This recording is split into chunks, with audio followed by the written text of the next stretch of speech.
Olá, estamos no ar com mais uma edição inédita do Momento Agropastoril. E hoje, de forma ainda mais especial, nós estamos estreando uma nova identidade visual, não é isso, João? Isso aí! Daqui a pouquinho você vai conferir a nova vinheta. Mas antes, vamos aos destaques desta edição.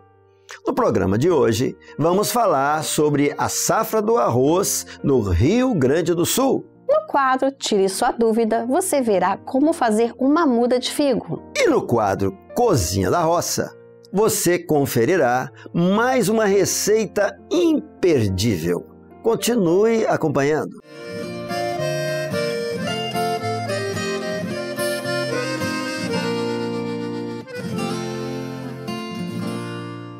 Vamos começar este programa conferindo como foi a safra do arroz no Rio Grande do Sul. Veja agora na reportagem de Teodora Nunes, diretamente do estado gaúcho. A colheita do arroz no Rio Grande do Sul vai chegando ao fim. E o que antes era uma boa expectativa de produção, agora se consolida como realidade. O estado gaúcho é o maior produtor do grão no país. Segundo o IBGE, ele é responsável por mais de 70% do cultivo nacional. Na safra atual, o seu desempenho corresponde a 16% a mais que no ano anterior. Erivelton Marques, diretor de negócios da cooperativa tritícola Caçapavana, revela a satisfação dos resultados da colheita até agora. A região da Cotrisul, a região centro-sul do Rio Grande do Sul, aqui, estamos muito felizes com a produtividade do arroz. Esse ano o clima ajudou bastante, os manejos vêm se aprimorando ano a ano e isso possibilita uma produtividade cada vez maior por hectare. O clássico do prato brasileiro conta com mais de 18 mil produtores sulistas e em 2025, 970 mil hectares plantados. Graças às condições favoráveis dos últimos meses, a safra do arroz tem se dado de maneira rápida e o esperado é uma queda nos preços do alimento. Porém, os arrozeiros enfrentam dificuldades significativas com essa baixa. O grande desafio é conseguir plantar a próxima safra para que o produtor tenha uma rentabilidade e continue valendo a pena produzir arroz, porque a lavoura de arroz vem cada vez diminuindo mais. O que vem mantendo os estoques é que a produtividade vem aumentando, mas a gente precisa que a rentabilidade também do produtor ela aumente para que ele se mantenha no campo produzindo cada vez mais e alimentando o nosso povo. Os resultados fortalecem a economia sulista, mas apresentam novos desafios aos agricultores, que precisam lidar com a desvalorização do mercado e a sustentabilidade dos próximos ciclos. Estamos falando aqui diretamente da região da fronteira oeste do estado do Rio Grande do Sul, uma região importante, maior produtora de arroz do estado. Desde o início da colheita, no mês de início de fevereiro, no mês de março nós tivemos aí uma queda de em torno de 14% do preço da saca de arroz no estado. No mês de abril a gente chegou em torno aí de 1,5% de queda, né? Então esses resultados estão demonstrando que nós estamos passando por uma desaceleração de queda.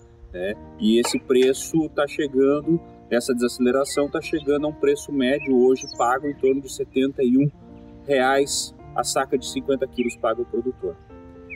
Então com essa super safra, a expectativa é desse preço se manter para os próximos meses. Nós temos essa cotação atual, acredito que esteja no patamar mais baixo, a tendência não é despencar tanto esse preço, mas também não vamos ter uma expectativa, acho que os produtores não estão com uma expectativa muito alta em termos da elevação dos preços que nós tínhamos lá em janeiro. Essa acho que é a expectativa que os produtores mais ou menos têm. Então hoje o que está acontecendo, os produtores estão segurando essa produção, então as vendas estão ocorrendo relativamente para pagamento de despesas, de contas e giro da própria lavoura, e segurando esse preço.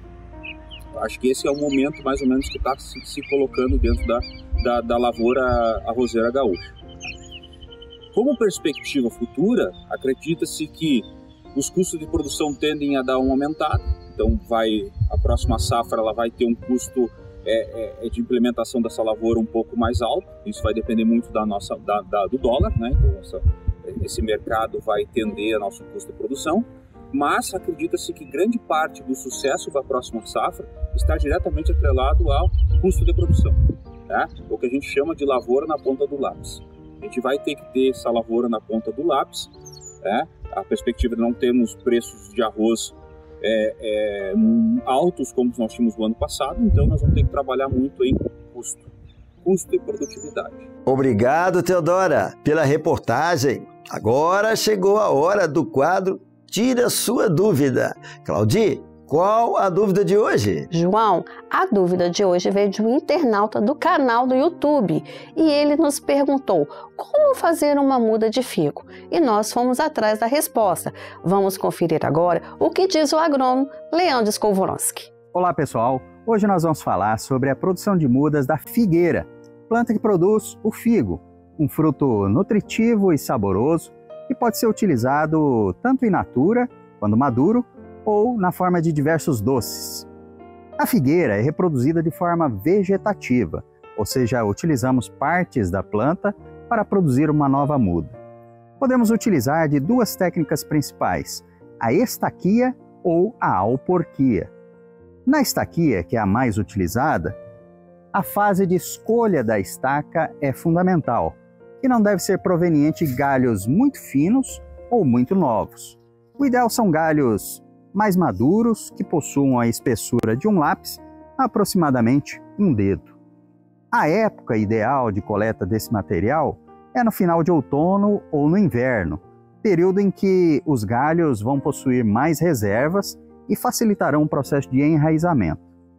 Nesse período, de julho a agosto, são realizadas as podas na figueira, e este material resultante das podas podem ser utilizados para a produção das nossas estacas.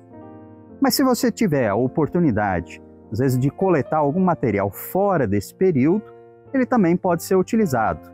Porém, talvez a taxa de enraizamento será menor. Após a coleta dos galhos, nós vamos confeccionar as nossas estacas, que devem ter aproximadamente de 20 a 30 centímetros de comprimento.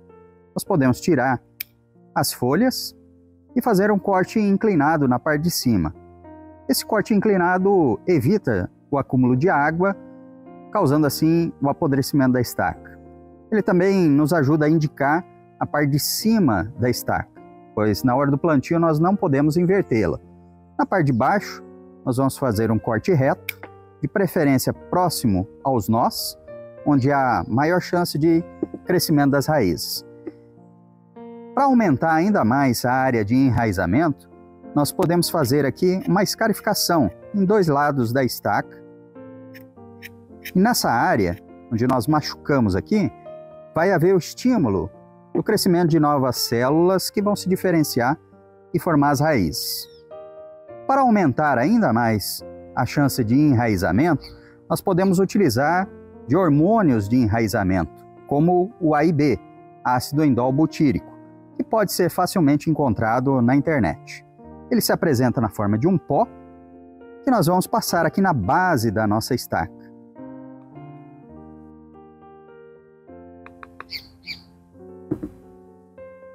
Pronta a nossa estaca, nós vamos plantar ela num substrato, que pode ser a areia de construção, que permite o fácil crescimento das raízes, porém ela não retém muita umidade.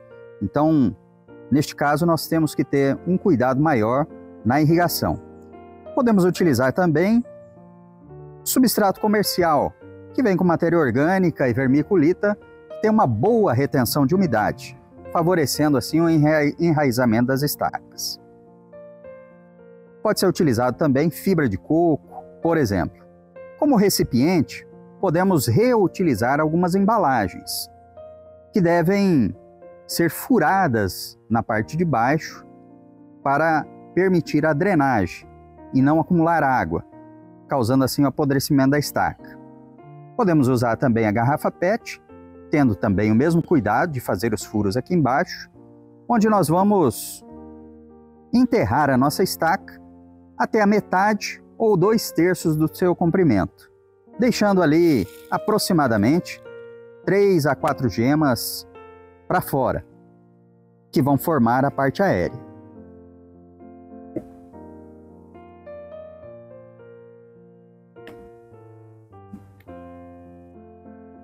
Depois de enterrada, a nossa muda deve ser levada para um ambiente com pouco sol, um ambiente mais sombreado. No caso da garrafa PET, nós temos a facilidade aqui de aproveitar a parte de cima para confeccionar uma mini estufa, que vai ajudar também na manutenção da umidade da nossa estaca. Com a muda confeccionada, nós vamos ter aí um período de aproximadamente um mês, onde vão começar a surgir as primeiras brotações. Neste período, a raiz ainda não está bem formada. É necessário nós deixarmos um período ainda maior, de 2 a 3 meses, para que haja uma boa formação de raízes e a muda ela não sofra na hora do replantio. Na alporquia, o galho em que vamos fazer a nossa muda ainda continua ligado à planta-mãe durante o processo de enraizamento, recebendo assim nutrientes, o que vai aumentar bastante a chance de pegamento. Para a alporquia, nós vamos fazer a retirada da casca externa aqui, fazendo um roletamento do galho em 2 pontos, com a distância aproximada de 2 dedos, cortando apenas a casca externa e depois fazendo a retirada dela.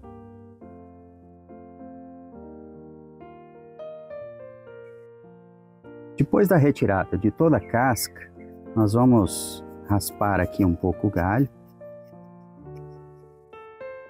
aonde fizemos os cortes.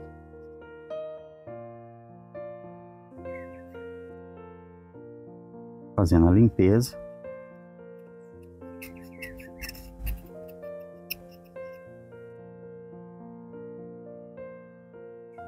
Depois nós vamos pegar um saquinho e enchê-lo de terra. Pode ser uma terra comum mesmo, uma terra úmida, já molhada, onde nós vamos fazer um corte.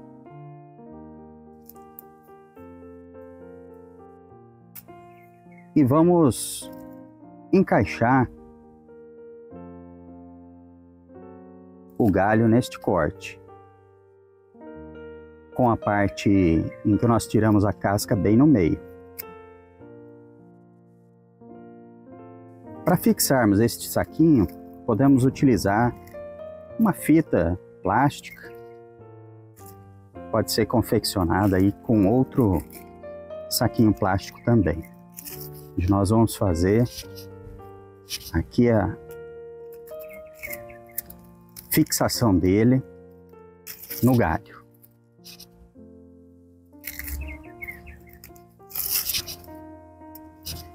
É importante que essa terra esteja bem molhada.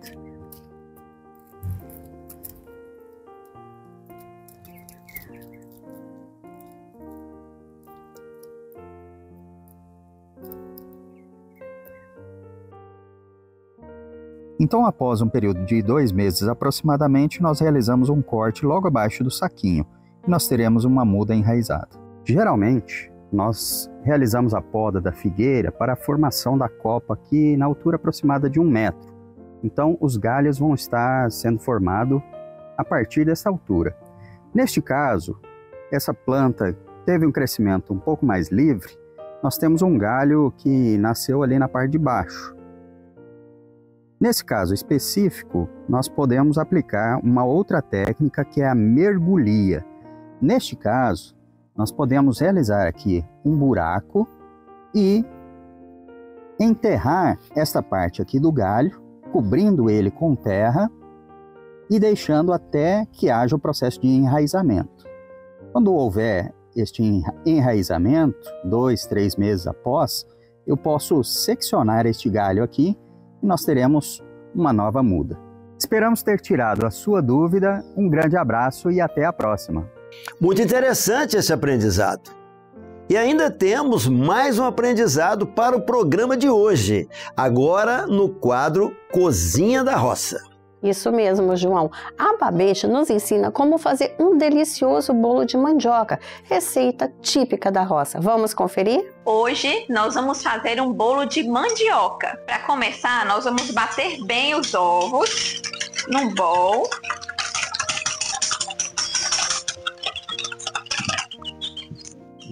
Batir bem os ovos. Aí nós vamos acrescentar agora o açúcar, 1,5 xícaras. E bater novamente. Agora nós vamos acrescentar a manteiga, que tem que estar em temperatura ambiente.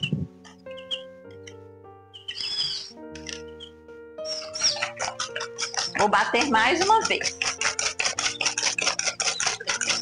Ó, virou uma massa homogênea. Não tem diferença aqui de manteiga, açúcar e ovo. Tudo uma massa homogênea.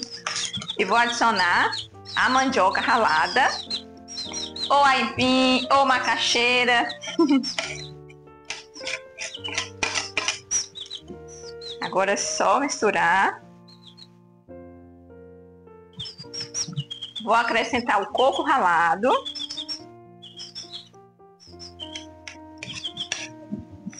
Junto da meia xícara de leite, eu vou acrescentar 2 colheres de fermento. Vou adicionar no leite, que é para diluir, depois eu vou jogar na massa.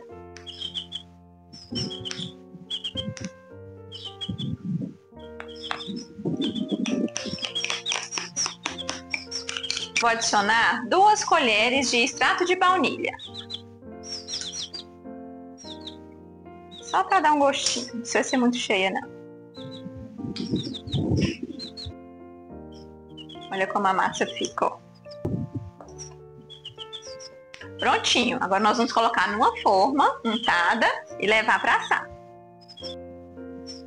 Minha forma já está aqui untada, vou acrescentar a massa.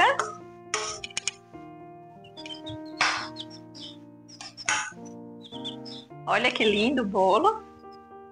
Agora vamos colocar para assar.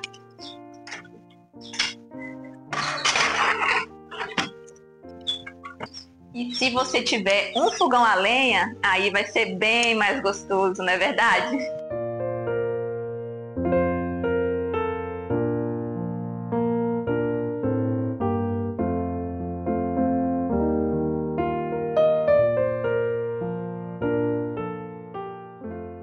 Passado o tempo, vamos tirar o bolo do forno. O cheiro aqui tá maravilhoso. E o bolo fica essa maravilha, olha. Muito cremoso por dentro, parece uma cocada. Mas é um bolo delicioso de mandioca com coco. Só um cafezinho para acompanhar agora. Com certeza ficou muito bom. Obrigado, Babette, por mais esta receita. E você que acompanhou, já conhecia essa receita? Comente na edição deste programa no canal do YouTube o que você achou e também pode deixar a sua sugestão de receita da roça, que podemos trazer aqui em uma edição futura. Isso mesmo. E assim chegamos ao final de mais uma edição do Momento Agropastoril.